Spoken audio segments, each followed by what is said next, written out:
Most fans think they know Mrs. Gracie, the figure in Chapter 5's training videos controlling the toys. But what if I told you she wasn't just a manipulative figure in the background? She's actually Lily Lovebraids herself.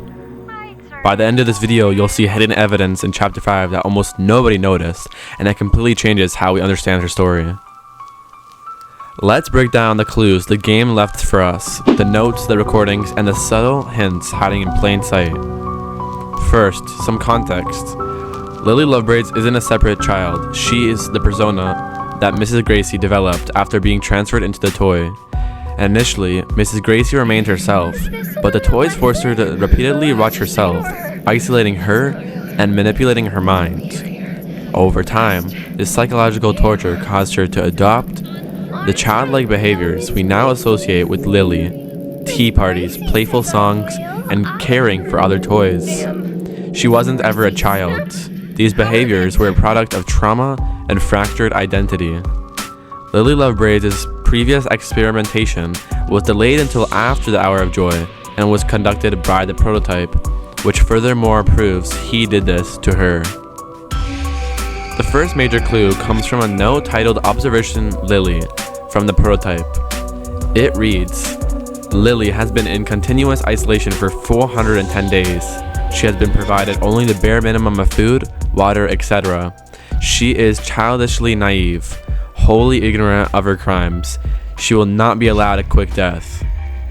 This confirms that the toy Lily, originally Mrs. Gracie, was kept alive and deliberately observed.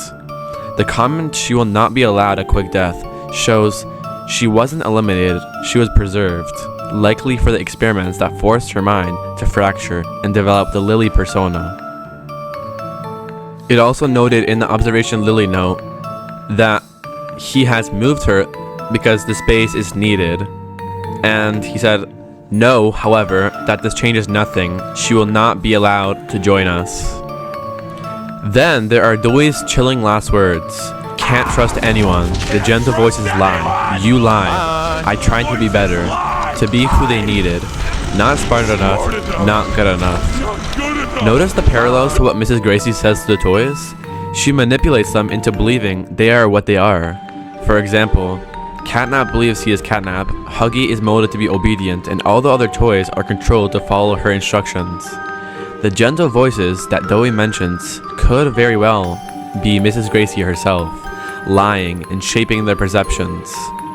This shows the impact of her teachings on other toys around the factory, showing how they weren't the monsters, but the employees who did this to them were. Another key detail comes from the game itself. Lily, the emerging persona of Mrs. Gracie, was forced to watch videos of herself. Most likely, this happened after the Hour of Joy incident. These recordings weren't passive. They were psychological torture, reinforcing isolation and breaking her mind. Over time, her personality begins to split. In the recordings, she talks to herself as silly, chastising herself for thinking that Mrs. Gracie is only on the screen, not realizing she is Mrs. Gracie. This shows the beginnings of the transformation from the original Mrs. Gracie into the Lily Lovebraids toy we see inside Chapter 5.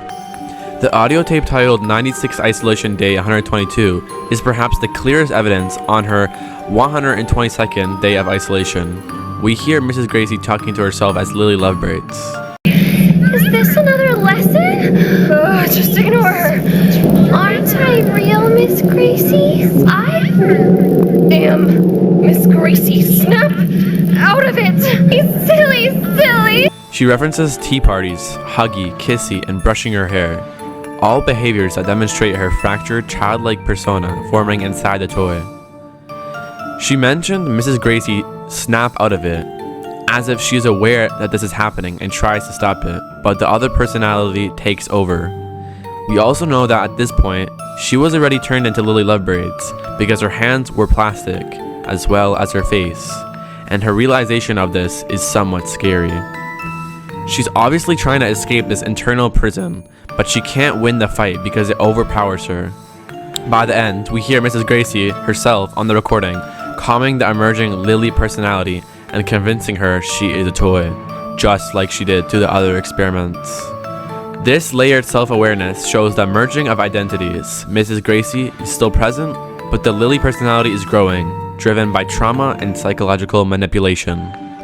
Finally, the Lily journal note confirms this transformation. It states, Lily, Billy, Silly, Tilly, every day, a dance and a song are playing in my head.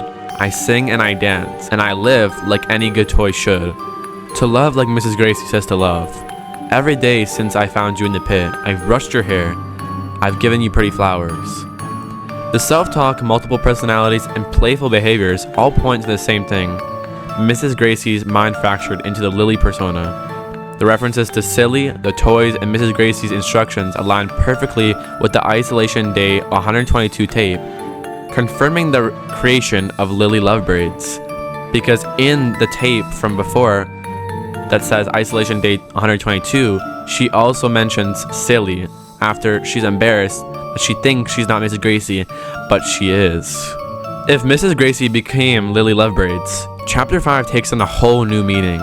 She's not just a background antagonist, she's a mind broken and reshaped by isolation, psychological manipulation, and repeated forced exposure. This also explains why toys are so obedient and act violently. They are molded by her influence and the same experiments. It raises bigger questions for future chapters. Could other toys carry traces of human consciousness? Could more characters have hidden identities? The game is hinting at a much deeper story than most players realize.